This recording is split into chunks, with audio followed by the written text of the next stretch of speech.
Bonjour à toutes et à tous. Le sujet que nous allons aborder de la ruralisation a pour but de vous faire comprendre pourquoi devons-nous redynamiser nos campagnes, comment pouvons-nous préserver et développer les emplois ruraux, ainsi que revaloriser le travail de tous les maires en les déchargeant de nombreuses tâches administratives.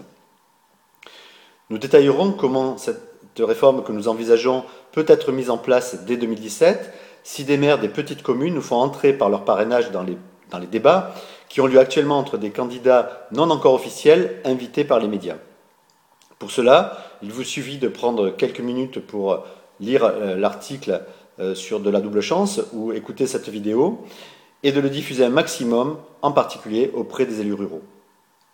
En démocratie, l'utopie peut devenir une réalité grâce au bulletin de vote. Alors pourquoi redynamiser nos campagnes? Après l'exode rural dû à l'industrialisation, un retour à la campagne doit être envisagé suite à la désindustrialisation car ses intérêts sont multiples. Tout d'abord, il permet un développement équilibré du territoire national. Il est temps de redéployer les services publics sur tout le territoire national au service de la population et de limiter l'extension des grosses cités, consommatrices d'espaces agricoles nourriciers et source de nombreux problèmes comme entre autres le stress, la promiscuité, la pollution, la délinquance. La qualité de vie à la campagne est indéniable, par absence de pollution d'air ou de bruit. C'est facile à mettre en œuvre grâce à l'amélioration des accès routiers qui ont été réalisés depuis des décennies, grâce aux infrastructures existantes en logement, bâtiments administratifs et aux terres agricoles fertiles qui sont présentes sur tout notre territoire. Cela permettra également de développer une économie locale par la réhabilitation de logements vides, de bâtiments publics et de commerces, par la possibilité de construction d'infrastructures pour seniors, par le développement de l'agroécologie et des circuits courts, par le développement du tourisme vert national et international pour les citadins des mégalopoles, car beaucoup d'enfants ne seront bientôt plus ce qu'est une vache ou une poule.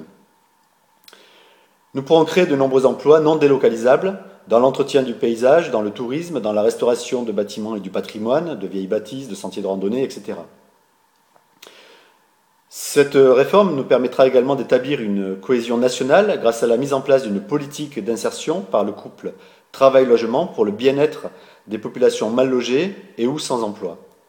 Je vous renvoie vers les articles Comment lutter contre l'exclusion grâce au plein emploi ou à la pleine activité et Comment améliorer l'accès au logement. Alors, comment pouvons-nous développer les emplois ruraux ainsi que revaloriser le travail de tous les maires? Tout d'abord, une solidarité financière interrégionale et citadine sera instaurée. Les zones les plus riches aideront les zones les plus pauvres dans lesquelles beaucoup de citadins viennent se détendre et se ressourcer. Chaque région et chaque ville alimentera avec un pourcentage de ses recettes une caisse commune nationale qui redistribuera à chaque mairie une enveloppe en fonction de sa densité de population, de sa superficie et de la nature des activités des entreprises qui y sont domiciliées. Un redéploiement des services publics sera opéré.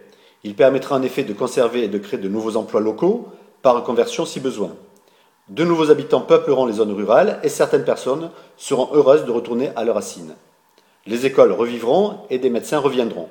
Je vous renvoie vers l'article Comment rétablir un système de santé pérenne et solidaire. Une nouvelle réforme territoriale centrée sur un maire et une équipe municipale heureuse sera mise en place. En effet, les réformes territoriales entamées depuis des années sans avoir consulté le peuple déstructurent notre pays et prévoient de nombreuses suppressions d'emplois communaux dans les mois à venir. Notre réforme novatrice sera complétée et validée après concertation avec les maires. L'objectif est de conserver tous les emplois communaux, de maintenir ou de rétablir un maximum de mairies avec un maire assurant l'interface entre les habitants et les administrations. Le maire se verra confier des missions sans conflit d'intérêts, sa rémunération officielle sera revalorisée et adaptée à son travail et de nombreuses tâches administratives lui seront retirées. Des mesures sont prévues pour permettre l'implication de plus de citoyens dans les choix du développement local.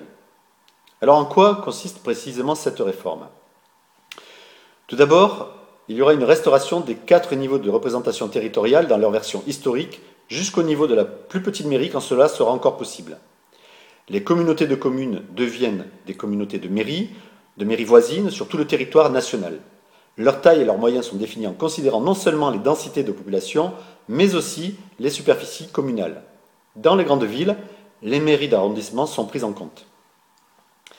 Les maires des communautés de mairie élisent l'un d'entre eux pour siéger au conseil départemental et un autre au conseil régional en remplacement des élus actuels.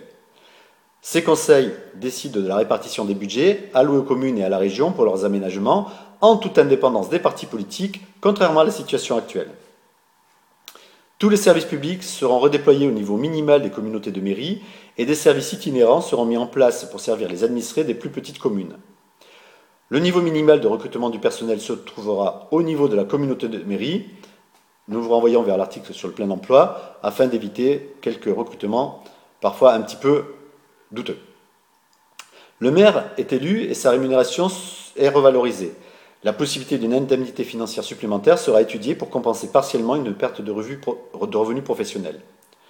Le conseil municipal est tiré au sort parmi des volontaires et il est fonction du nombre d'habitants de la commune. Tout comme le maire, une revalorisation de la rémunération doit permettre d'attirer des citoyens de toutes les couches socio-professionnelles. La revalorisation des indemnités se fera dans le cadre d'une réforme fiscale présentée par ailleurs. Elle prévoit notamment de réorienter les réserves parlementaires et les indemnités versées aux conseillers départementaux et régionaux actuels. Ces derniers seront démis de leurs fonctions car ils ont été élus avec de très forts taux d'abstention et nous procéderons à une réélection avec des candidats maires exclusivement, comme indiqué précédemment. Seuls, dans les très petits villages ou avec leur équipe dans les plus grosses communes, le maire assure la remontée des besoins de la population et la répartition des budgets qui seront alloués aux services chargés de mettre en place les projets. Alors comment cette réforme peut être mise en place dès 2017 ? Je vais ici aborder les grandes lignes puisque tout cela est détaillé dans un article intitulé « Propositions pour construire ensemble une équipe présidentielle gagnante afin de redresser la France en 2017 ».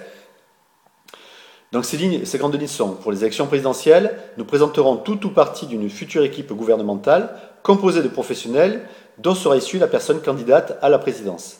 Elle dira avant les élections ce qu'elle fera et surtout comment elle le fera, tout en demandant aux candidats concurrents d'en faire autant. Pour les législatives, de nombreux maires ruraux et responsables d'associations candidateront au sein d'un grand rassemblement citoyen indépendant des partis politiques médiatisés. Ils apporteront ainsi leurs expériences de terrain pour adapter les lois au quotidien des Français et ils permettront de sortir du diktat des partis représentant moins de 0,3% du corps électoral. Un casier judiciaire vierge sera imposé pour candidater dès 2017 grâce à une ordonnance ou l'utilisation du 49.3, l'article 49.3, si nous sommes élus. Pour les sénatoriales, les maires et tous les conseillers municipaux voteront. Pour candidater, un mandat d'élu ou de responsable d'association ainsi qu'un casier judiciaire vierge seront nécessaires. En conclusion, la ruralisation représente une piste vers le bonheur. C'est une des mesures phares d'un projet de société plus respectueux des êtres vivants et de leur environnement intitulé La Double Chance. Il vise à faire de la France un pays exemplaire où il fait bon vivre grâce aux bonnes relations qui y régneront entre toutes les communautés, entre les générations et entre les ruraux et les citadins. Ce projet est écrit et il détaille les mesures qui permettent de moraliser la vie politique, d'obtenir un emploi ou une activité choisie par chaque citoyen sans exclure quiconque, d'améliorer son logement, de pouvoir bénéficier d'une pension de retraite pour chaque citoyen dès 60 ans, de donner à l'écologie citoyenne les moyens d'être mise en œuvre, de résorber la délinquance. Alors vous en rêvez mais vous n'y croyez pas. Eh bien, il vous suffit de lire les articles qui détaillent tout le projet et de nous aider à le compléter.